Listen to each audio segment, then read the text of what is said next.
Terima kasih sahabat TVmu, Anda masih menyaksikan Tadabbur Al-Quran. Hari ini kita sedang berbicara tentang pentingnya pendidikan agama untuk anak. Ya tentu kita menyadari Ustadz ya betapa tantangan di akhir zaman ini atau di zaman modern seperti sekarang ini.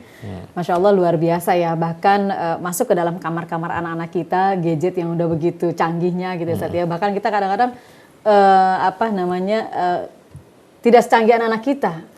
Saya pengalaman Ustadz, anak saya umur 3 tahunan gitu Ustadz. Tapi dia lebih canggih memainkan gadget itu Ustadz. Ini menjadi PR buat kita ya. Ternyata Rasulullah mengatakan didiklah anakmu karena dia akan hidup setelah masamu gitu Ustadz ya. Nah ini menjadi PR buat kita, bagaimana kita harus lebih cerdas cara berpikir kita. Orientasi kita ke masa depan itu seperti apa, ternyata ini mengandung pesan seperti itu. Nah, kembali Ustadz, sedikit lagi pentingnya pendidikan agama untuk anak kita, terutama di zaman seperti sekarang ini, apalagi Ustadz?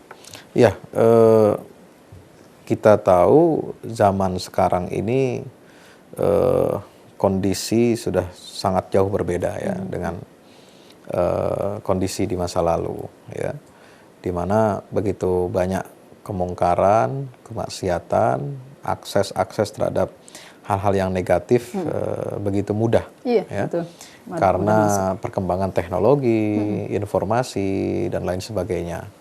Maka oleh sebab itu untuk meminimalisir dan menangkal keburukan-keburukan dari globalisasi ini, ya, aspek-aspek negatif dari globalisasi, maka mau tidak mau harus pendidikan agama yang kuat.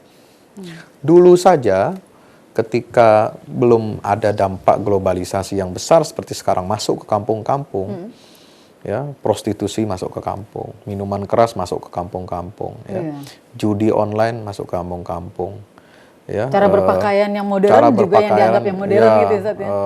Yang kelihatan auratnya juga masuk ke kampung-kampung, ya, kemudian game online yang ada permainan judinya juga masuk ke kampung-kampung. Ini luar biasa, ya, harus ditangkal, harus diamankan anak-anak generasi muda kita. Dulu pada saat orang tua kita ya, tidak mengenal itu semua, itu mereka mendidik agama dengan ketat. Iya. Ya, padahal itu dampaknya globalisasi belum masif ada, seperti sekarang. Iya. Oh ya, televisi juga siarannya masih sedikit. Masih hitam putih lagi. Masih, ya, TVRI hanya siaran dari jam 3 itu juga kan ya. Ya. Kemudian hiburan untuk anak-anak pun bisa terbatas ya, hanya hari Minggu saja. Iya, betul. Acara-acara hiburan untuk anak-anak dan keluarga itu. Selebihnya kita tahu sendiri gitu. Itu saja pendidikan agama ditanamkan orang tua begitu kuat. Padahal tantangan globalisasi dan liberalisasi belum begitu nampak. Nah, sekarang ketika ekses negatif dari globalisasi, liberalisasi budaya, ya, liberalisasi hubungan keluarga itu begitu dahsyat, maka pendidikan agama ini harus semakin ditingkatkan, dikuatkan. Bukan justru dikebiri atau dikurangi porsinya. Betul. Sangat berbahaya ya. Kalau kita tidak memberikan dasar-dasar fondasi agama, tauhid, ibadah, akhlak, syariah, muamalah, ya, mau dibawa kemana ya ini umat ini gitu. Iya, betul. Yang kedua, yang berikutnya adalah kenapa kita mesti melakukan pendidikan agama? Kita ingat firman Allah Subhanahu wa taala, wal yakhshal ladzina law taraku min khalfihim dzurriyyatan dhi'afan khafu 'alaihim falyattaqullaha wal yaqulu qawlan sadida.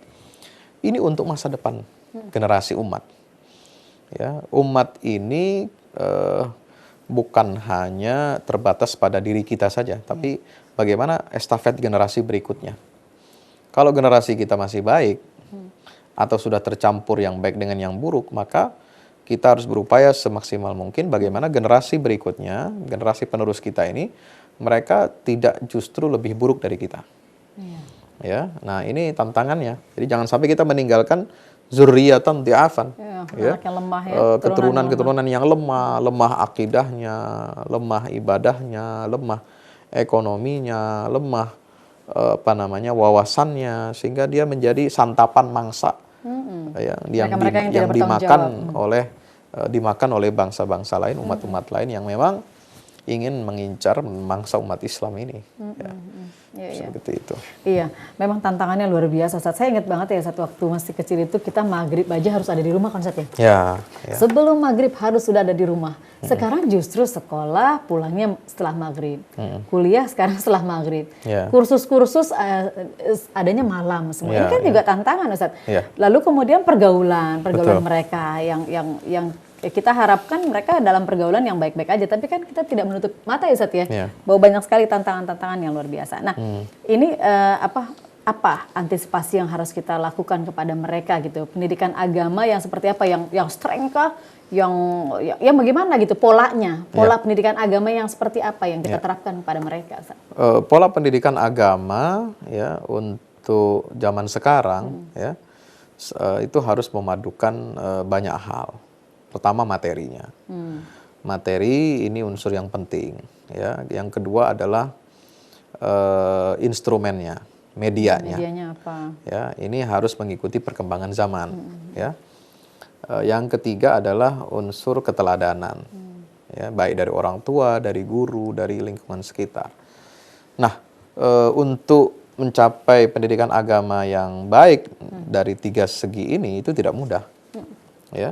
Dari segi materi dan konten ya kita lihat agak lemah kalau kita hanya mengandalkan pendidikan pelajaran agama di sekolah yang isinya masih sangat sederhana, masih sangat dangkal dan tidak bisa menjawab kebutuhan masyarakat zaman sekarang.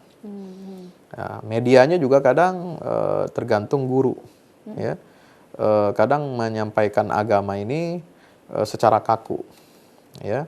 Menampilkan ajaran agama ini kok sepertinya menyulitkan.